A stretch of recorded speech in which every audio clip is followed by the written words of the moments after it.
Welcome to the System Simplified podcast, where we feature top leaders who share stories on how to successfully systemize a business. Now, let's get started with the show.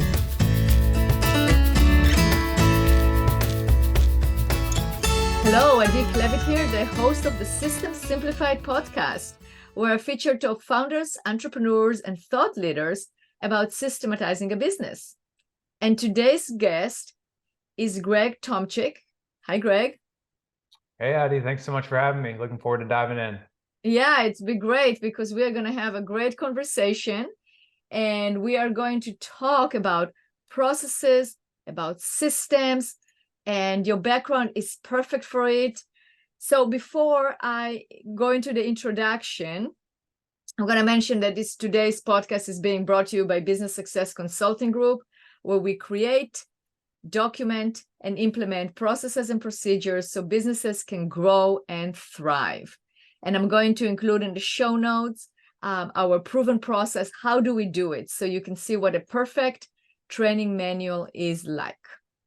And I also want to start by giving a big shout out to Russell Ben-Arroyo, who actually introduced us. You were a guest on his podcast, so I'm going to have a link to that podcast as well. Russell has a great podcast. I interviewed him on my podcast. I was on his. So definitely a big shout out. Thank you, Russell. You're doing a fantastic job. All right, Greg, let's dive into it. So I'm going to introduce you. This is exciting. All right, so here we have Greg here. So, you were born to a military family. So military is definitely in your blood, right? In the way you operate. But you're also a former professional baseball player. And, the reason why I'm so excited about those two things is because you learned, you definitely had like valuable lessons that you took from the military career, from the business, from the baseball part, and then being an entrepreneur and how you combined everything together. And, I'm all about systems. And we know the military and baseball, definitely you have to have the systems and the discipline in place in order for you to actually be successful. And I know you took that and incorporated it into your entrepreneurial lives, and your business is Valor Cybersecurity. Our listeners can go to valor-cybersecurity.com and find out all about it. And that's definitely a topic by itself. So we have definitely several topics here that we're going to discuss, but anything else that you would like to add to your bio before we dive into the different topics? No, very well said and summarized. It's been a heck of a journey, been through a lot of different ups and downs, which we'll dive into, but it all goes back to the realization that we need framework, systems, and processes in order to accomplish anything. And my journey is one that epitomizes that, where it really shows as I've developed, whether it was as a young person in a military family and trying to get up to speed with those aspects of discipline, all the way through to going from little league all the way to professional baseball, and some of those common themes that I typically talk about. And one of those is mindset. And within your mindset, you have to have systems and processes that allow you to carry those things out. So pleasure to be here and looking forward to diving in. All right, so let's get started. Why don't you tell us a little bit about your journey? It's very interesting. I'd like to hear how, about your baseball career and how did you get to your current business? Yeah, absolutely. It was it seems like a short journey, but it was relatively long. When I was in college, I really struggled with school because I didn't have a framework of education that really resonated with how I learned. Which is something that quite a few people struggle with, because education is pretty, you have to conform to this system or else you're not up to speed with our measurement. And we'll talk a little bit about measurements and how we incorporate that into our business at Valor today. But I struggled a little bit in school, which helped me develop what I call a failure fit mindset, or a failure fitness, that each of us need to have, whether we're in business or in life, because we're going to fail if we're putting ourselves out there. So I think that was one of the things I took from, school into baseball. And when in baseball, you fail 7 out of 10 times and you're a Hall of Famer. So that means you're the top business person in the world if you fail, 7 out of 10 times. was something I was hard to wrap my mind around, because we always wanted to succeed. We all want it with each call we have, with each, business transaction, we want it to go the way that we envision it going. But most of them don't. And that's where a lot of people either fail or decide to go a different direction or give up completely. And that's one of the things we see commonly in cybersecurity today is the executives today reach a knowledge gap, and they typically will stuff it to the side until something bad happens. And I learned really early on in baseball, and also through that school experience, that when you put things off, they add up and kind of what I call negative stack as opposed to positive stacking. So I'm huge with my team today on positive stacking and trying to find small wins throughout the journey. I was able to play a few years of minor league baseball with the St. Louis Cardinals organization, and I played with some of the top athletes in the world throughout that journey, and just realized what they brought into their life that was something they brought exactly that same persona into their business side of things, whether they were running Tell me, I'm interested about that. That's actually like, what did you find out that they have in common? Like the top athletes, what is it that they bring to their lives? Yeah, and Russell talks a lot about this, kind of the genius zone or life design. That's one of the things that Russell and I initially really connected on, was this framework that you have to have clarity on. And I look at that as kind of the hardware for the technology focused people. You have to have that clarity on what you believe about life itself and how it's supposed to be carried out. And then you put, processes and systems. The systems are kind of the software, and some of those processes go into that software that allow you to continuously enforce that to take place in your life. And a lot of these top athletes, they knew what they believed about the world around them. They acted upon that each day, and that consistency really compounded to make them the best athletes, in the world when it came to baseball. But most of them became the best business people as well. And they didn't change anything when they made that transition. Like, look at Alex Rodriguez, for example. He has been a huge success off the field, and he's still the same guy that he was on the field. So it just shows that a lot of what we've done in the past is very transferable to what we're doing now, but we have to have the framework, the systems, and the processes in conscious clarity in front of us to be able to know what we've been doing. So that's the conscious competence I'll talk about a little bit throughout this conversation. And when you have that, you can really apply it in a way that's going to make your life better, and also those people that you serve better as well. Absolutely. Did you notice that they actually have like the top athletes in terms of their discipline? I know that they have a lot of this. You have to have discipline. Mm-hmm. What are some of the tips or tricks that you can share in terms of how to develop that discipline? Yeah, I definitely picked that up a little bit in my military upbringing. My dad was in the special operations, so a lot of the people we were surrounded by, they just had it. They had that discipline just by nature because they were so trained on it.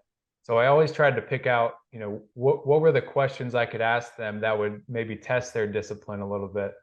And what I realized is it's almost a tough skin in your mind. So it's that I know adversity and failure is going to hit me, and it's going to hit me the hardest when I least expect it. So it's having that framework to say, this is something that either doesn't serve me or isn't within how I see life. So I'm going to find a way to, really just not even look at it or spend time on it. So that was the first and foremost trait, is the ability to weed things out that weren't important. So I think that's definitely one of them. Prioritization goes right along with that. We all have to prioritize in our businesses. And our lives too. Yeah, in our lives as well. And, it's complex. So if we don't have priorities, we can't have discipline. And that was another one where early on in my business career, I wanted to do everything. I wanted to coach people in baseball. I wanted to be a technology consultant. I wanted to help people learn cybersecurity. And honestly, that burnt me out to a point where I didn't even want to be in business anymore, because I was lost and my framework was disrupted on how I wanted to carry out that framework I had. So I had to reshuffle some pieces around and really prioritize, which helped me build in the right habits, the right processes each day that allowed me to really have that focus, that prioritization, and then those focused actions that allowed me to carry it out. Right. Any other tips in terms of systems or discipline that you've learned from working with top athletes, being, being yourself an athlete? Yeah, I think, I've one of the frameworks I've developed is it's kind of a four pillars. So it's physical, it's mental, it's spiritual, and then it's financial. Early on in my career, it was all financial. So I would, work 20 hours a day. I wouldn't focus on, drinking water or making sure my food, I was nourished by food and fresh air, things of that nature. So that's one of the things I preach to my team all the time, and even to the executives that I coach. We'll go into boardrooms of, Fortune 50 companies, and they think they're just going to get a presentation on cybersecurity, but we start to talk about, what are the mindsets that you guys have built your culture on?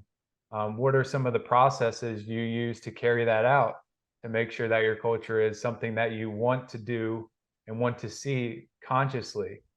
So they start to kind of question, why is this cybersecurity guy talking about culture and mindset?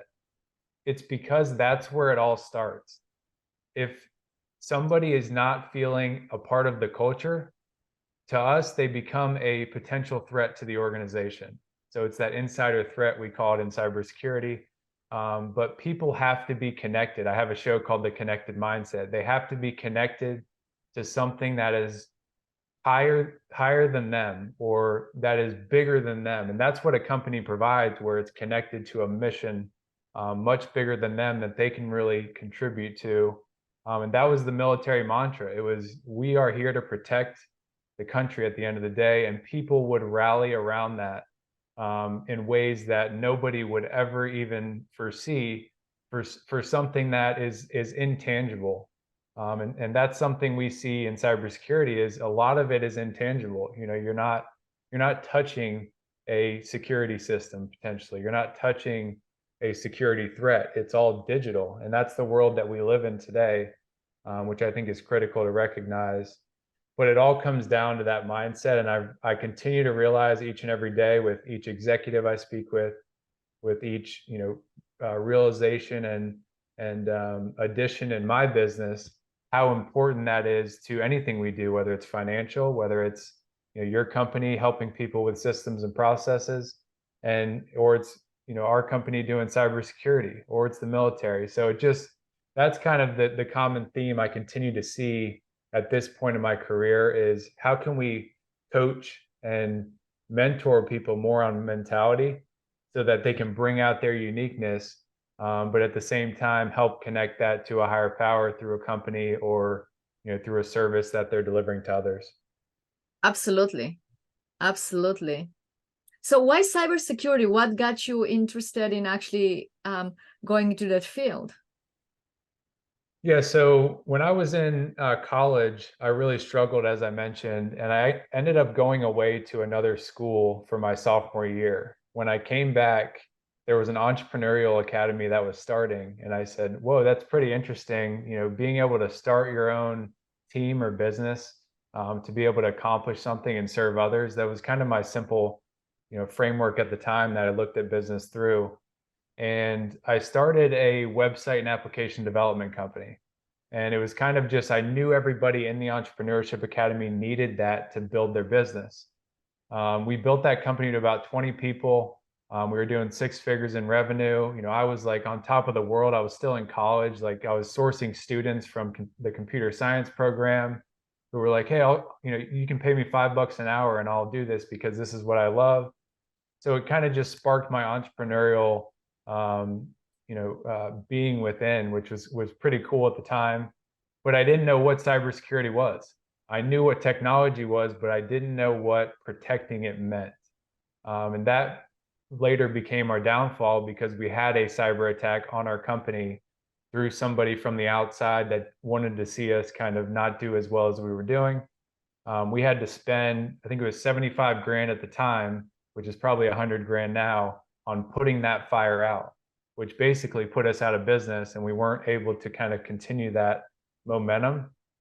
One, for reputation, because a lot of our websites that we developed, their reputation got somewhat tarnished with their clients because their website and application was down for a period of time. It was being corrupted by that threat actor.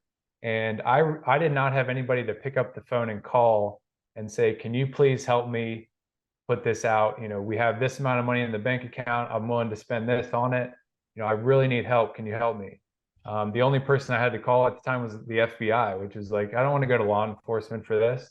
So it was still very early on in the cybersecurity industry. And cybersecurity as a competency is still very early on in the private sector. Obviously, it's been a government capability, but not in the private sector. So that was my light bulb moment on people really need somebody to serve as the expert, to pick up the phone and call. So I wanted to be the expert, and I went and learned it, worked for a variety of companies in big cities, and was able to be really on the forefront of what we call today kind of cybersecurity coaching or cybersecurity advisory for a number of companies. I built a couple companies for some prominent families in the US. And then I decided I wanted to build a team that had those mindsets and those cultural frameworks that I believe as a person in an industry that's very exciting. And there's a lot of darkness in it from you're dealing with criminals, you're dealing with people that are going after companies in a targeted way to steal money from them. So kind of making sure that the mindset was level set is something that a lot of companies I worked for in the past didn't do. And I wanted to go out and create that through Valor Cybersecurity. That's incredible. That is absolutely a great purpose, because what you're saying, basically, you had a purpose behind it. You didn't just get into this business, okay, here is a business, but you had a real defined goal of helping others and creating a difference. And really, I mean, interviewed many entrepreneurs, and I think this is the common denominator, is when you have an actual purpose that is driving you and propelling you forward, then things happen, right? Mm-hmm. Yeah, it's some people call it the law of attraction, some people call it divine intervention. But I think when we have the feeling of that deficiency or that lack of cybersecurity or lack of systems and processes, it elevates us to push through the obstacles that get in the way. As we know, there's so many obstacles when you start a company. When you hire people, have to fire people. There's just so many things that cause you to want to quit. But when you have that purpose, it really has a lot of power to help you continue to spin the wheel and continue to move forward and take that next step. And that's simply all we ask people to do that we work with, is just take that next step. And when they do that, we're all amazed at the end result a few steps later. Absolutely.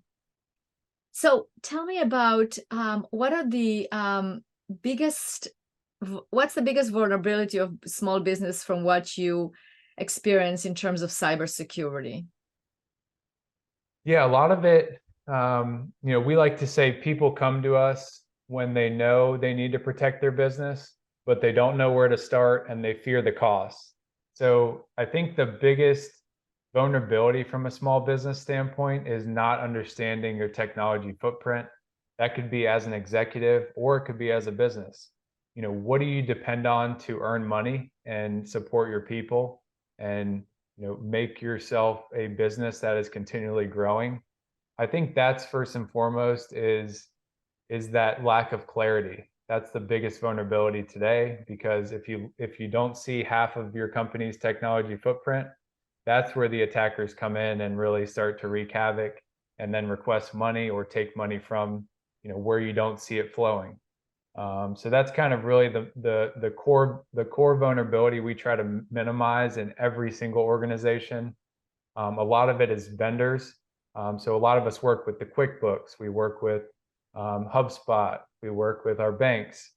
A lot of these third parties are into protecting them and not necessarily protecting you, because they're not accepting that risk.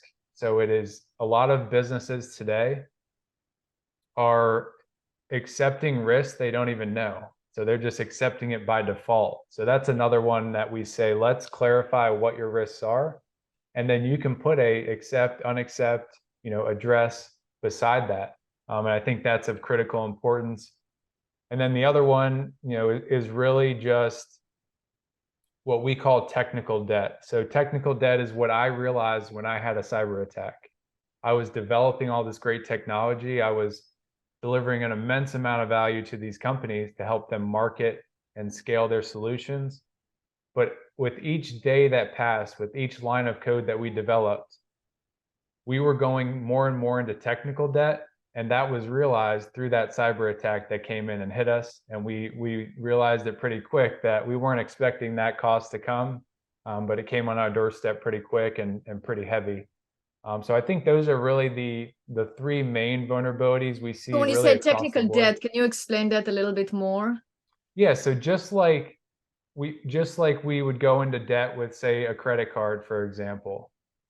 With each technology we put online and don't put security into it, we're going into this deficiency of value that is going to be realized when the security threat comes after it. So it's kind of you're going into a deficiency with each technology you put out there by not securing it. And a lot of times it's not a balance sheet item, but after we work with a company, they start putting technical debt on their financial statements because they want to control that technical debt, which you can consider technology risk. You can consider it cybersecurity, threat measurement. But we call it technical debt because a lot of the people in the financial departments understand debt, but maybe they don't understand technology and how it needs to be developed, but also secured at the same time and baked in. And that's something that is commonly left out of the discussion. And we're doing as much as we can to kind of make that a part of the line items that these CFOs and financial executives consider now and into the future as they continue to digitally transform. Absolutely. So now, okay, so we talked about basically what are the vulnerabilities. What about, we're all about processes. What would be your recommendation of creating a process around cybersecurity? What should small businesses, medium-sized businesses should look at? And what should be a good process for them to make sure that they're actually protecting themselves? Yeah. We always, we say protecting what you value most, because a lot of executives know what they value most and what they value, least on that scale. So we always try to meet them in the middle there. And we have kind of a 4-step process that we go through. The first step is that mindset conversation. Let's get clear on what your business does and what you value at the end of the day. A lot of them will say, my drive home, and we'll say, well, your car is connected. Have you thought about, any company information that's going there? So we even get to that level of the movement of people in the company, which is something that a lot of companies in our industry do not do. So we get really clear on what the business does, how they generate revenue, what systems they use to generate revenue.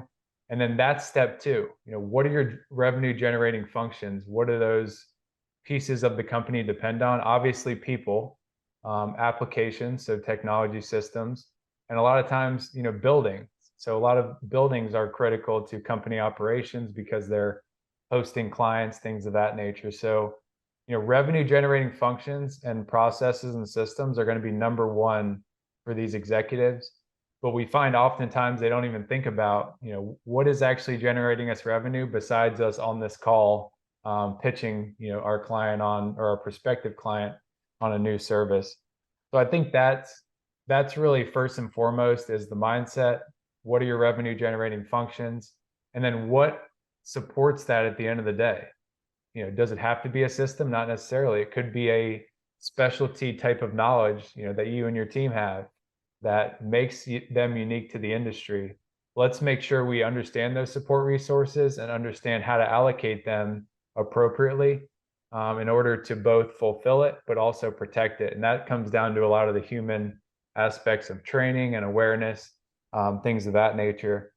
And then finding win-wins. So that's kind of the cultural thing that we push through all 3 of those, first few items is how do we find win-wins throughout those processes and systems from a cybersecurity perspective, where you're not just shoving security down somebody's throat because you need to protect your business, but saying, here's the process you go through that makes you create a lot of value for our company. If we can protect this, maybe we'll give you a bonus. If you show that you're not losing any money and you're the one in the treasury department, we're going to make sure that money, or a majority of it goes back to you. So we have to incentivize things. I majored in economics in college, and one of the first lessons I learned is how important incentives are to humans and to people who have brains. It's the incentivization is what brings our dopamine and our different chemicals up. And that's what gets us excited about things. It helps us not burn out. It helps us maintain energy levels. And energies are very important to fulfill any objective. We know that It's as like playing the business game, owners. like playing the big game of baseball, but you play the game in life, right? So you have that winning, and you're going for something, and you have a common goal. Absolutely.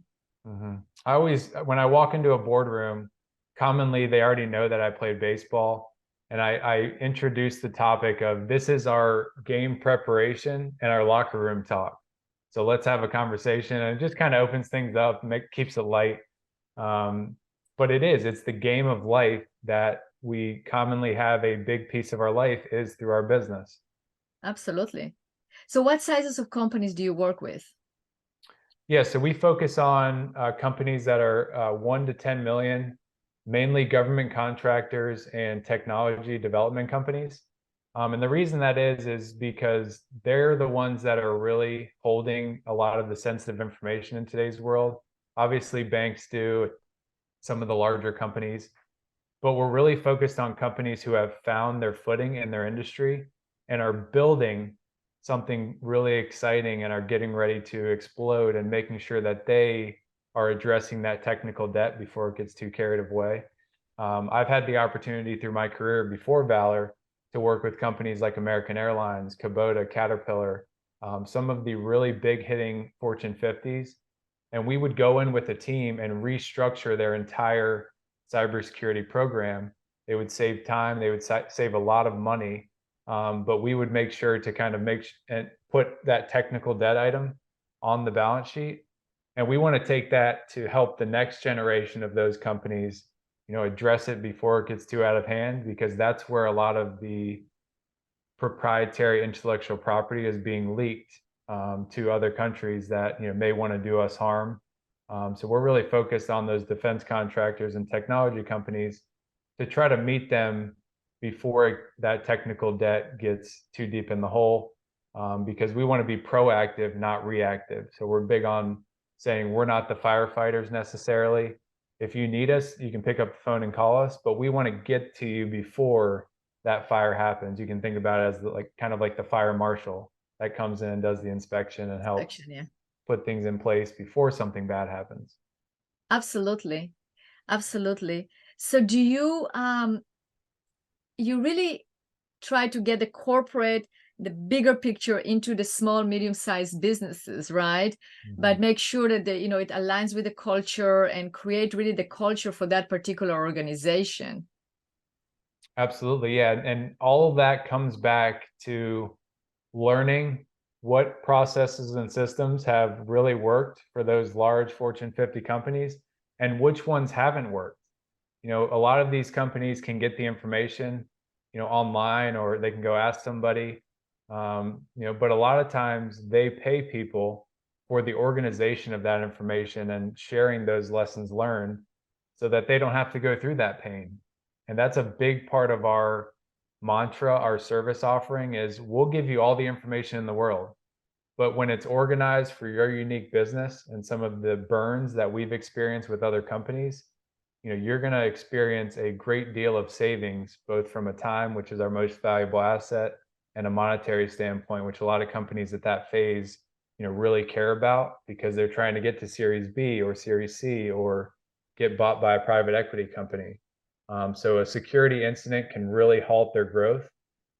Most of the time they know it, but they fear the cost and they don't know where to start. And that's really where somebody comes and looks for somebody like Valor, and we'll become their partner if it's the right fit. Absolutely. Absolutely.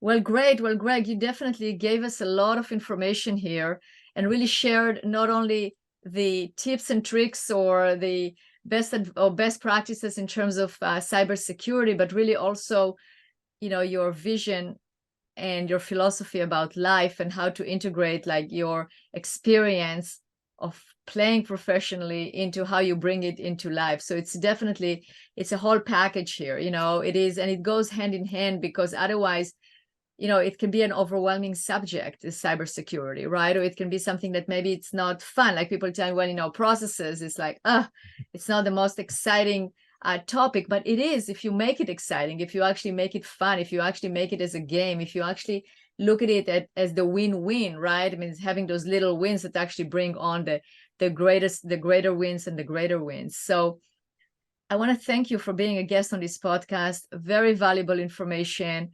Thank you for sharing it with us. And we're going to include all your information in the show notes, but is there any particular way that you would like our listeners to contact you? Yeah, I'm very, very active on LinkedIn. So anybody can reach out to me there. You can go through our website. So that's valor-cybersecurity.com, and there's a request a meeting. There's also our cell phone on there. So we want people to call us, ask questions. We provide a free assessment. So you can go to ismysitesafe.com, and basically we'll give you a free assessment where you'll answer a series of questions. We'll hop on a call, give you some recommendations based off of our threat research. We want to educate people. We want to give them the information they need to be empowered to protect the incredible things that they're building. The price tag has been way too high for way too long, and we really want to disrupt that, where people can get their confusing questions answered to put them on a better path to create, as you mentioned, the processes and systems that ultimately make their life a lot easier. And that's why we're all in it. Addie, it's been a pleasure to be with you today and share with the audience. Thank you.